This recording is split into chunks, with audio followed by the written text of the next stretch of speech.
Le courage n'est pas l'absence de peur, mais la capacité de vaincre ce qui fait peur. Hello, tout d'abord merci pour ta confiance. Je suis plutôt bizarre à être un mec cool, qui aime rigoler et être sympa avec tout le monde, mais il y a un truc que je ne supporte pas.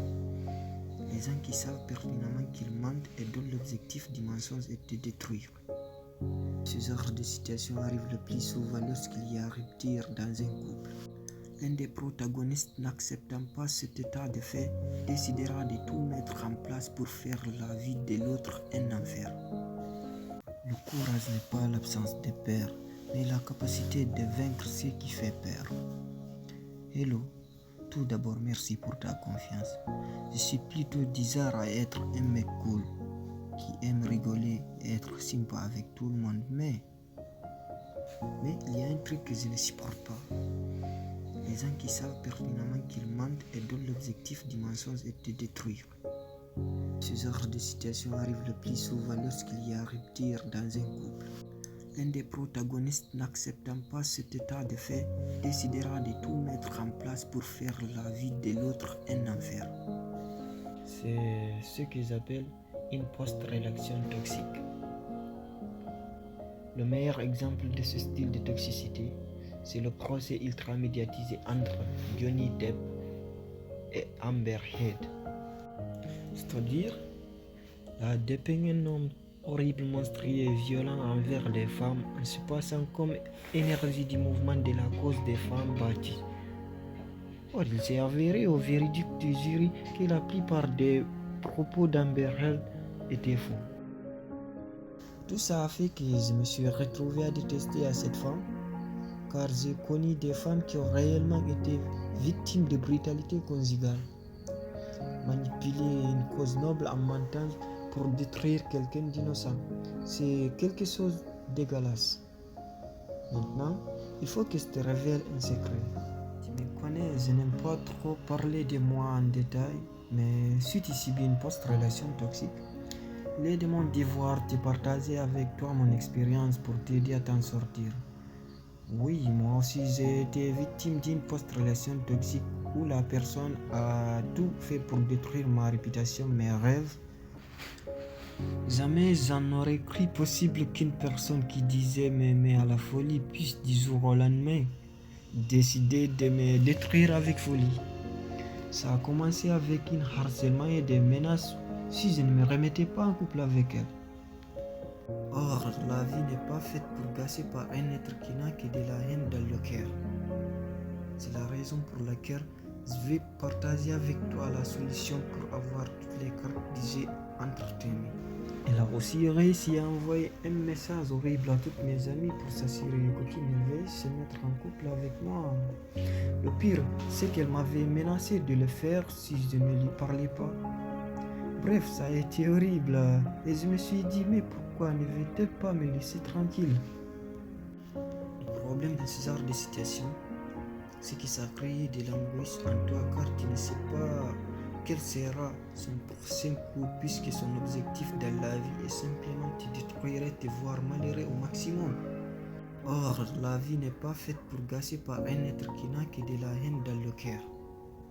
C'est la raison pour laquelle je vais partager avec toi la solution pour avoir toutes les cartes que j'ai entretenues. C'est le bon moment de partager avec toi la solution. Sur base des conseils qui m'ont été donnés par mon super avocat, voici comment procéder en 3 étapes. Attention, c'est le point le plus délicat. Ne cherche pas à détruire ton ex car cela produit des effets négatifs. Tu vas lui donner du grain à moudre, ce qui lui donnera un argument supplémentaire pour aller encore plus loin dans l'envie de te détruire car tu l'as attaqué. Ces personnes fonctionnent à l'émotion de la haine, guident leur cœur, alors évite de donner de la nourriture à cette haine. Se venger comme ton ennemi, c'est lui ressembler. Or, le meilleur moyen de se venger d'un ennemi, c'est de ne pas lui ressembler. Et t'assure que tu vaux beaucoup mieux que cette personne. Deuxièmement, coupe tout contact avec cette personne, lui donner la possibilité d'entrer en contact avec toi. Se lui laisser une porte ouverte et elle l'interprétera comme une opportunité pour te récupérer.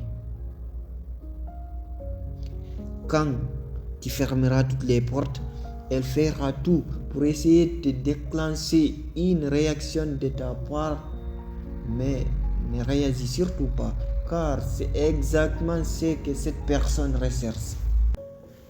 Je veux que tu constitues un dossier dans lequel se trouvent toutes les tentatives de harcèlement, menaces et autres coups bas que cette personne t'a fait subir pour te détruire.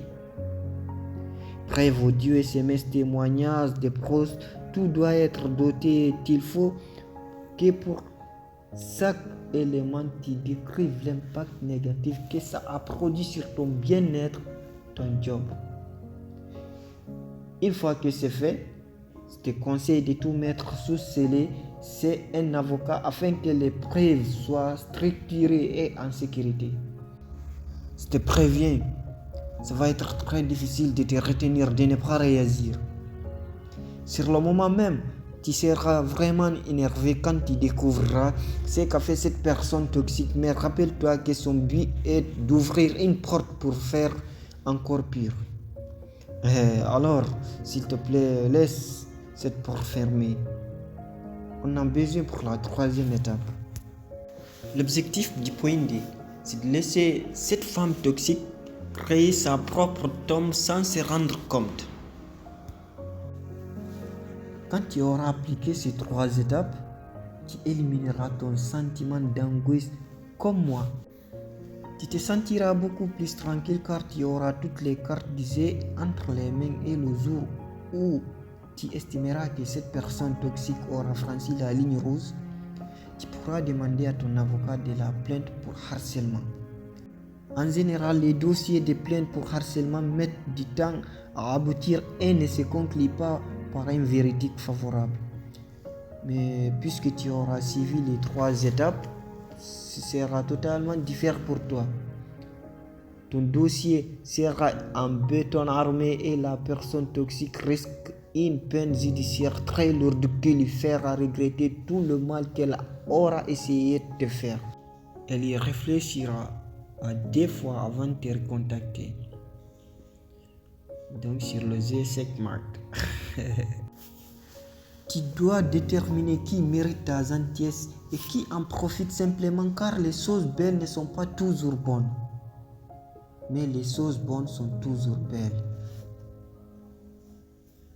Sache que tu ne peux pas plaire à tout le monde. Alors bats-toi, car il n'y a que toi qui peux changer ta vie. Allez.